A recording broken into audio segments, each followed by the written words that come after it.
Assalamualaikum warahmatullahi wabarakatuh. Alhamdulillahirabbil alamin. Wassalatu wassalamu ala Rasulillah rabbi syrah li sadri wa yassir li amri wahlul 'uqdatam min lisani yafqahu qauli.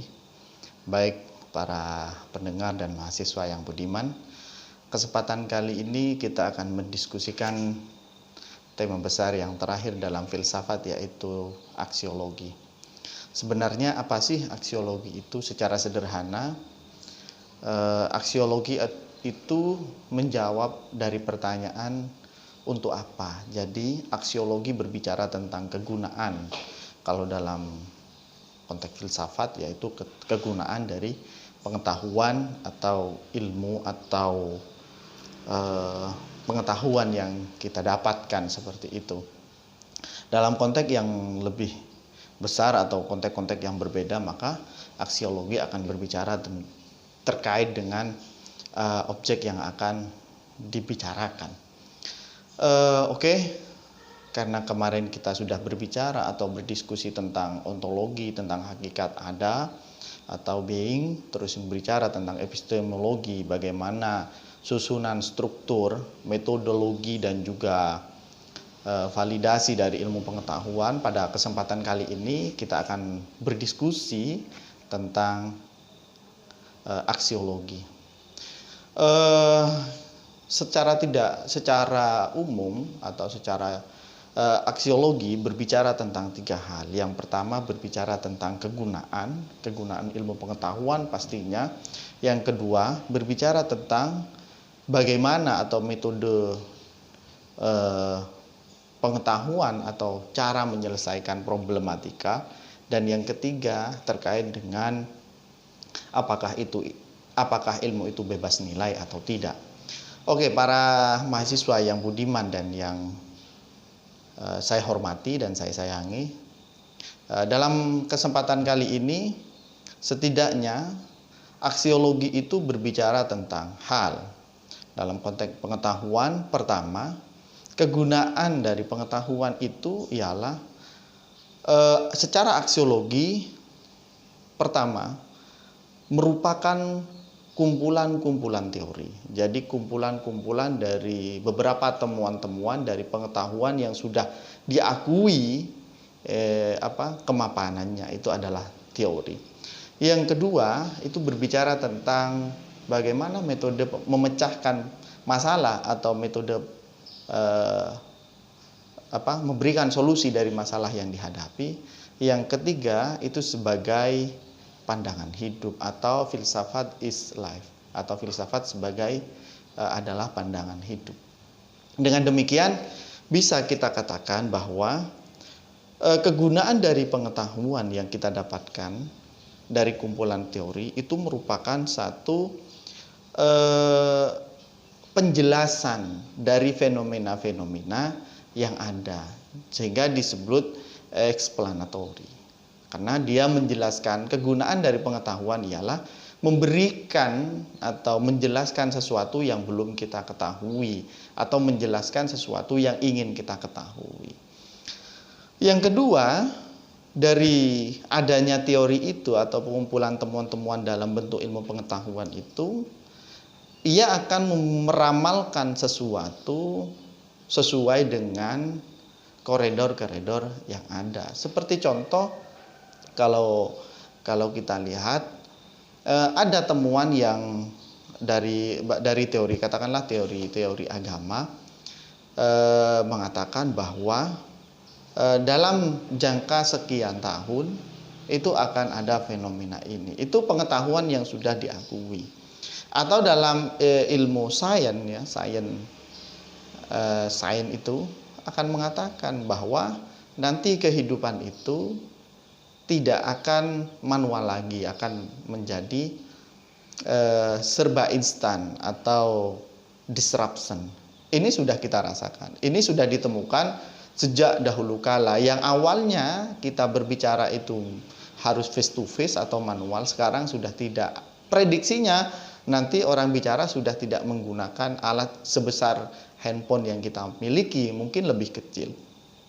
Terus yang ketiga, Pengetahuan dalam konteks ini berguna sebagai kontrol. Kontrol apa? Kontrol dari kehidupan kita, kontrol dari keputusan-keputusan apakah itu bersifat individual, bersifat keluarga, dan bersifat sosial. Karena ilmu pengetahuan itu memberikan satu penjelasan pada kita dari apa yang tidak kita ketahui menjadi kita ketahui, dan itu menjadi kontrol dalam kehidupan kita.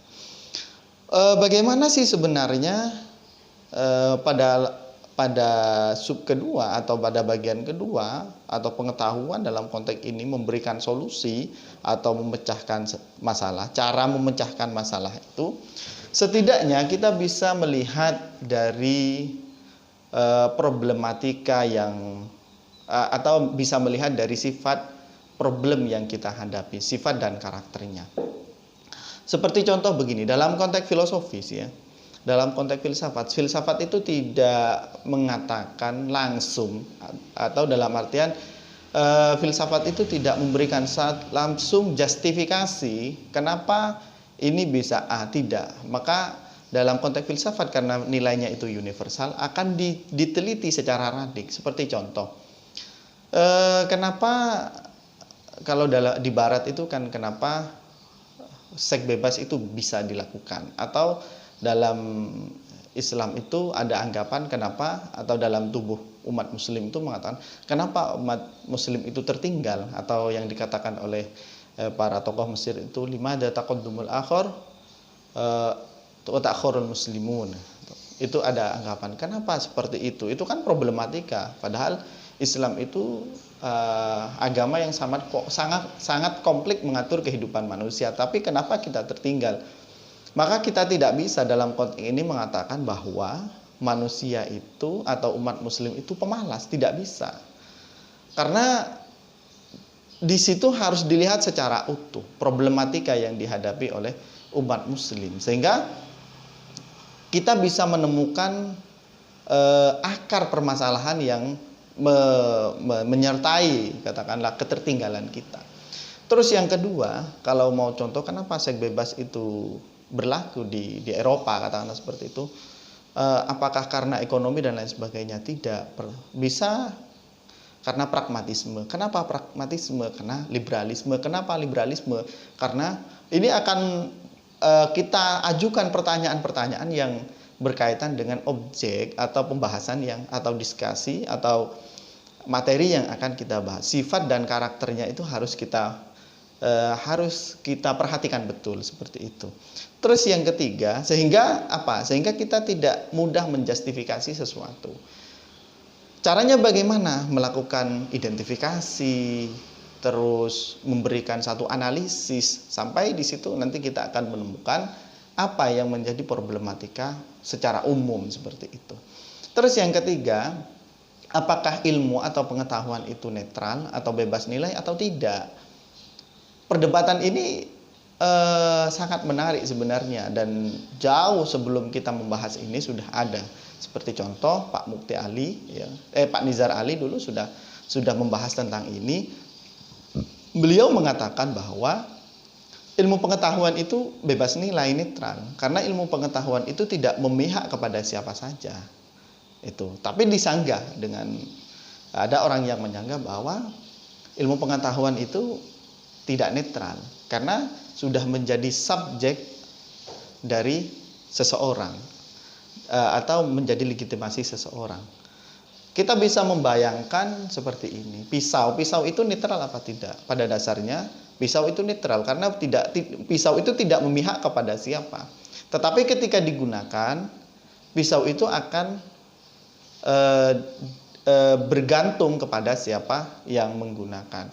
Dalam konteks ini, ilmu pengetahuan pada dasarnya bisa saja bebas nilai atau netral, tidak memihak kepada siapa, selama itu digunakan sebagaimana mestinya atau koridor-koridor pengetahuan yang berlaku. Tetapi kalau sudah keluar dari itu, maka ilmu pengetahuan sudah tidak bebas nilai. Itu adalah kajian-kajian tentang aksiologi. Sehingga manfaat dari perbincangan ini atau diskusi ini, kita dapat mengetahui apa yang akan kita lakukan dan bagaimana kita menilai sesuatu secara aksiologi atau secara filosofis.